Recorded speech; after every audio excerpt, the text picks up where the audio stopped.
Hello everyone, you are most welcome to your channel. This is Ashif Ali.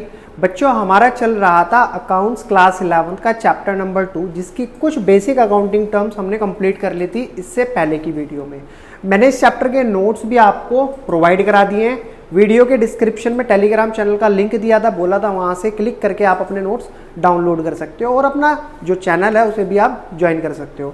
तो चलिए बिना समय खराब करते हुए आज की वीडियो को करते हैं शुरू। बच्चों, हमने इससे पहले रिसिप्ट से पहले की सारी टर्म्स को लास्ट वीडियो में कवर करा था। मैंने बोला था थोड़ा थोड़ा पढ़ेंगे, डेली पढ़ेंगे। तो आज की क्लास में हम करेंगे अपना 7 पॉइंट से मतलब स्टार्ट करेंगे, जहां पर हमें पॉइंट गिवन है रिसिप्ट। रिसिप्ट क्या है? एक ऐसा टोटल अमाउंट जो रिसीव्ड होना है या रिसीव मतलब या तो रिसीव हो चुका है या फिर रिसीव होना है, received in future from selling anything. तो मतलब आपको सिंपल पॉइंट क्या ध्यान रखना है, रिसिप्ट क्या होती है? हमने या तो कोई माल बेचा या तो उस माल के बेचने से अभी हमारे पास कुछ पैसा आना है या कुछ पैसा आ चुका है, वो टोटल अमाउंट हमारा रिसिप्ट कहलाता है। सिंपल एग्जांपल देता हूं आपको इसके ऊपर। एग्जांपल के तौर पे मान लो आपने कोई अपनी फर्म की मशीनरी सेल करी। अब जो सेलिंग प्राइस था उसका वो था 5000, जिसमें से 3000 आपको हो चुके हैं पहले रिसीव, 2000 आपको होने हैं अब रिसीव। तो जो हो चुका है वो भी और जो होना है वो भी, टोटल जो अमाउंट है वो हमारा कहलाता है रिसिप्ट।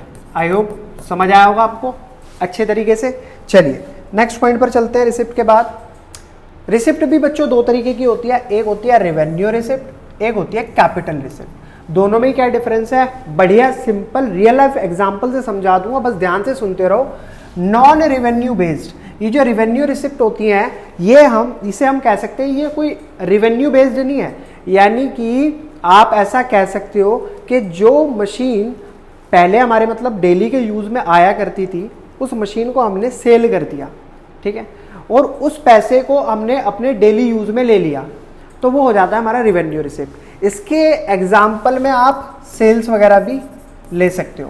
कैपिटल रिसिप्ट्स वो रिसिप्ट्स होती हैं, ये नॉन रेवेन्यू बेस्ड रिसिप्ट्स हैं, जैसे कि मशीन सेल कर दी, बिल्डिंग फर्नीचर, इनको मतलब लॉन्ग टर्म में यूज होने वाले हमारी चीज़ें थी जिनको हमने एज ए इन्वेस्ट करा था बिजनेस के अंदर, अब हमने उनको बेच दिया।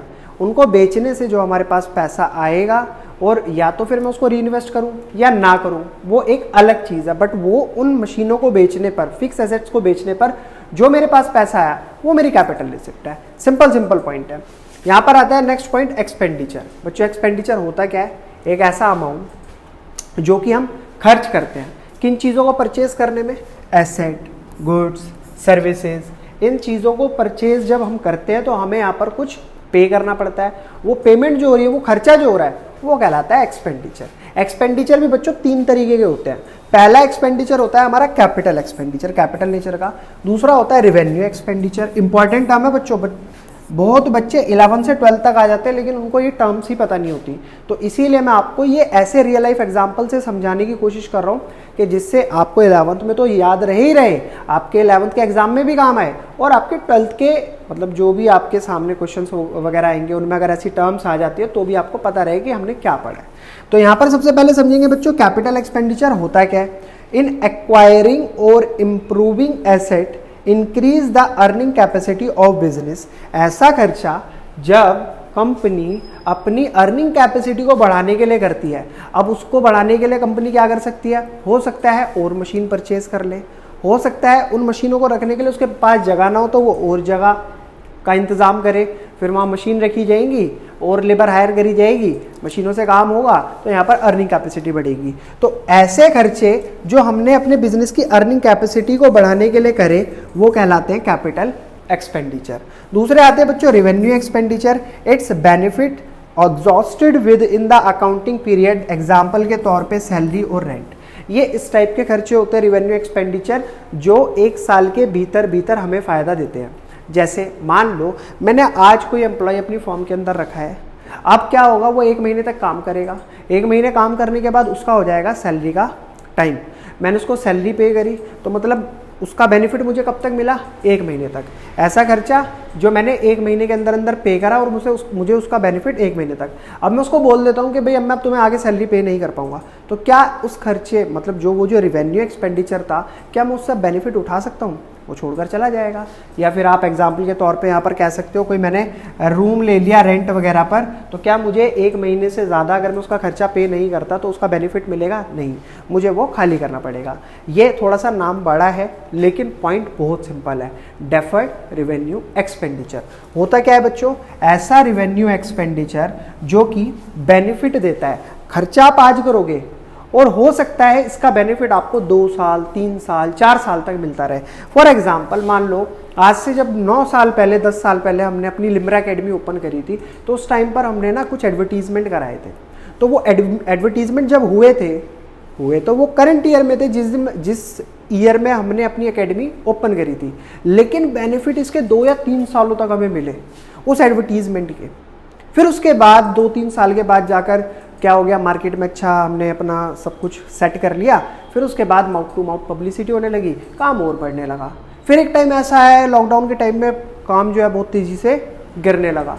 फिर उसके बाद हमने फिर दोबारा एडवर्टीजमेंट करा, मार्केट में नई नई चीज़ें लॉन्च करी, नई नई चीज़ें बताई, तो उससे क्या हुआ, बेनिफिट मिला।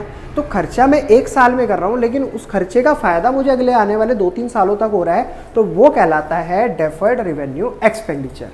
समझकर दिमाग में रखोगे तो कभी नहीं भूलोगे, और रट कर चलोगे तो हमेशा ही भूलोगे, याद नहीं रहेगा, कोई फायदा नहीं होने वाला। आगे चलते हैं। आगे क्या हमारे सामने टर्म है, एक्सपेंस। ये भी इंपॉर्टेंट टर्म है बच्चों, एक्सपेंस। नाम से ही पता लग रहा है खर्चा। खर्चा किस टाइप का खर्चा? Example, cost incurred in generating revenue. ऐसा खर्चा, ऐसी कॉस्ट जो हम रेवेन्यू जनरेट करने में करते हैं। मैं यहाँ पर काम कर रहा हूँ, ठीक है, मेरे पास और भी एम्प्लॉयज़ हैं, और भी टीचर्स हैं, वो सब भी मिलकर काम कर रहे हैं। तो अभी मैं काम कर रहा हूँ वो तो एक अलग चीज़ हो गई, लेकिन जो मेरे एम्प्लॉयज़ काम कर रहे हैं, जो मेरे टीचर्स काम कर रहे हैं, उनको हर महीने सैलरी दी जा रही है। वो सैलरी उनको मिलती है, तो वो हो गई कॉस्ट, ठीक है। क्यों दी जा रही है वो सैलरी? क्योंकि वो मेरी एकेडमी का रेवेन्यू जनरेट करने में हेल्प कर रहे हैं, सिंपल। तो वो होती है हमारा एक्सपेंस। सैलरी भी आ सकती है इसमें, वेजेस भी आ सकती है, डेप्रिसिएशन भी आ सकता है कॉस्ट के तौर पे, मतलब हमारे एक्सपेंस के तौर पे। डेप्रिसिएशन कैसे? मान लो ये बोर्ड आपके सामने लगा हुआ है, डिजिटल बोर्ड। अभी ये मैंने XYZ अमाउंट का मैंने परचेज करा। अब क्या हो रहा है कि जैसे जैसे समय बीतता जा रहा है, इसकी जो वैल्यू है उसमें गिरावट आ रही है, डेप्ट लग रहा है। और डेप्ट आपको पता ही है एक तरीके का खर्चा होता है, जिसे हम कहते हैं नॉन कैश एक्सपेंस। अब सर ये नॉन कैश एक्सपेंस क्या होता है? तो बड़ा सिंपल सा पॉइंट है, आपकी लैंग्वेज में आपको समझाऊंगा, आपका ही एग्जांपल लेकर। आपके पास एक सेल फोन है जो आपने आज परचेज करा है, 2 महीने, 3 महीने, 4 महीने, साल भर तक उसको फ़ोन को आपने चलाया। चलाने के बाद आप मान लो उस फ़ोन को 1 लाख रुपए का लेकर आए थे, तो क्या 1 साल के बाद भी वो 1 लाख रुपए की कीमत लेकर बैठा हुआ है? नहीं लेकर बैठा हुआ ना। तो उसकी कीमत हो सकता है 50,000 हो गई हो 1 साल के बाद। तो ऐसी सिचुएशन में क्या हुआ, एक्सपेंस तो हुआ। क्या वो 50,000 रुपए आपकी जेब से कैश के तौर पे निकले? नहीं निकले ना, आपने तो खर्चा स्टार्टिंग में कर दिया 1 लाख रुपए का। वो जो 50,000 रुपए के एक्सपेंसेस हुए वो आपकी एसेट की वैल्यू गिरी, तो इसीलिए उनको बोला जाता है नॉन कैश एक्सपेंस। खर्चा तो हुआ लेकिन जेब से पैसा नहीं निकला। चलिए, इसके 2 टाइप्स होते हैं बच्चों। पहला होता है प्रीपेड एक्सपेंस, जो हम एडवांस में पे कर देते हैं। फॉर एग्जाम्पल, आपके फ़ोन के अंदर एक सिम है, मान लो एयरटेल की। अभी क्या है, आप वो सिम प्रीपेड यूज़ कर रहे हो। प्रीपेड, देखो आपने सुना होगा 2 तरीके की सिम होती है, प्रीपेड, पोस्टपेड। जो प्रीपेड वाली होती है उसकी खास बात ये होती है कि पहले रिचार्ज करो, बाद में बात करो। और जो पोस्टपेड होती है, पहले बात करो और बाद में जब बिल आएगा उसको पे करो। तो खर्चे हमारे 2 तरीके के होते हैं। पहला है प्रीपेड एक्सपेंस, यानी कि पहले खर्चा होगा, पहले हमें एडवांस में पे करना पड़ेगा, बाद में हम उस सर्विस को यूज कर पाएंगे।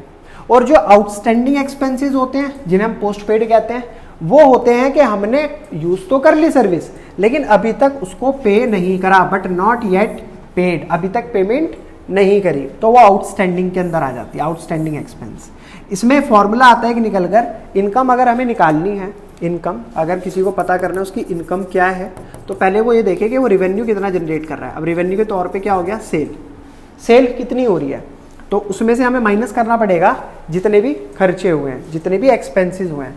तो हम इसमें से क्या करते हैं, डायरेक्ट एक्सपेंसेस को माइनस कर देते हैं कि उसमें कितने इंग्रेडिएंट्स टाइप के हमने डाले, कितनी हमारी गैस लगी, मान लो केक बनाना है, कितनी गैस लगी है, कितने तरीके के इंग्रेडिएंट्स डाले हैं, कौन कौन से फ्लेवर उसके अंदर डाले हैं, तो वो हो गई डायरेक्ट कॉस्ट।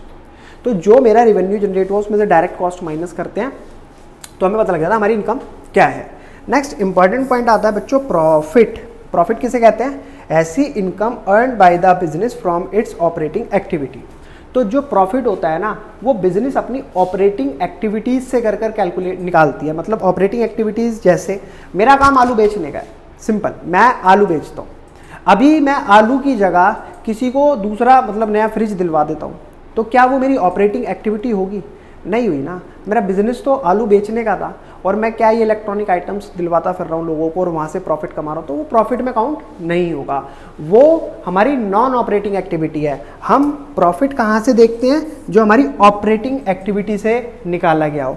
इसमें भी दो तरीके के हमारे प्रॉफिट आते हैं, एक होता है ग्रॉस प्रॉफिट, दूसरा होता है बच्चों नेट प्रॉफिट। दोनों में डिफरेंस समझा देता हूँ, बड़ा सिंपल है। ग्रॉस प्रॉफिट जो होता है, जो भी हमने सेल करी, अभी मैंने ऊपर भी बताया था, उसमें से डायरेक्ट कॉस्ट को माइनस कर दो। मान लो मैंने 100 रुपये का केक बेचा, जिसमें से 50 रुपये और 50 रुपये के उसमें कुछ इंग्रेडिएंट्स थे जो डाले हमने, और माइनस 20 रुपये का हमारा गैस सिलेंडर वगैरह इस तरीके का खर्चा हो गया। तो टोटल उसमें जो लगा कॉस्ट आई, डायरेक्ट कॉस्ट, वो 70 रुपये आ गई। तो मेरे को प्रॉफिट कितना हुआ? 30 रुपये।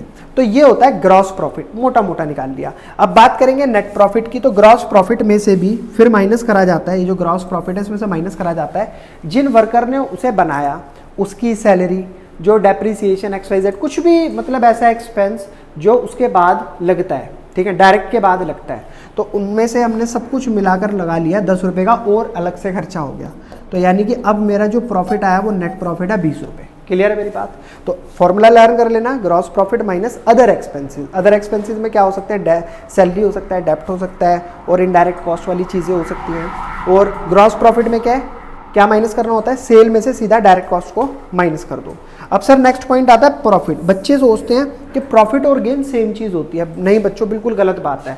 प्रॉफिट आता है हमारी ऑपरेटिंग एक्टिविटी से, लेकिन गेन हम नॉन ऑपरेटिंग एक्टिविटी, जैसे profit from the non operating incidental activities, sale of machinery. अभी जैसे कि मैंने बताया, काम मेरा आलू बेचने का है, लेकिन मैं किसी को इलेक्ट्रॉनिक आइटम्स दिलवाकर वहां से प्रॉफिट कमा रहा हूँ, तो वो मेरा प्रॉफिट नहीं कहलाएगा, वो मेरा कहलाएगा गेन। ठीक है, तो यही सिंपल कुछ टर्म्स थी जो मैंने आपको समझाने की कोशिश करी। आई होप बढ़िया तरीके से समझ आई होंगी। समझ आ रही है तो चैनल को भी सब्सक्राइब करो, वीडियो को भी लाइक करो और अपने फ्रेंड सर्कल के अंदर इसको शेयर करो, सबकी हेल्प करेगा। नोट्स की सारी डिटेल मैंने आपको दे रखी है। जितनी भी इंपॉर्टेंट चीज़ें हैं बस वही पढ़ा रहा हूँ। मैंने बार बार बोला है, इंपॉर्टेंट कुछ छुड़वाऊंगा नहीं और फालतू का कुछ पढ़ाऊंगा नहीं। मुझे डेली ऐसी फॉलो करते रहो, ज़्यादा नहीं, थोड़ा थोड़ा पढ़ाता हुआ चल रहा हूँ मैं डेली की क्लास में। इसी से हम अपना पूरा सिलेबस टाइम से कंप्लीट कर लेंगे और 110% आपके एग्जाम में भी बहुत अच्छा स्कोर करने में आपको हेल्प होगी, ये मैं लिखित में दे सकता हूँ। ठीक है, अब चलते हैं नेक्स्ट पॉइंट की तरफ। नेक्स्ट पॉइंट क्या गिवन है? गुड्स। अच्छा बच्चों, वैसे मेरे को लगता है आज के लिए इतना ही बहुत है। अब जो भी पॉइंट रह गए, 2 4 5 पॉइंट, 10 पॉइंट या 2-3 स्लाइड्स और बची हैं, वो हम नेक्स्ट वीडियो में कंप्लीट कर लेंगे। ठीक है, तो आज के लिए सिर्फ इतना ही। फिर मिलेंगे बच्चों आपसे अगली नई वीडियो में नए नए पॉइंट्स के साथ। तब तक के लिए धन्यवाद।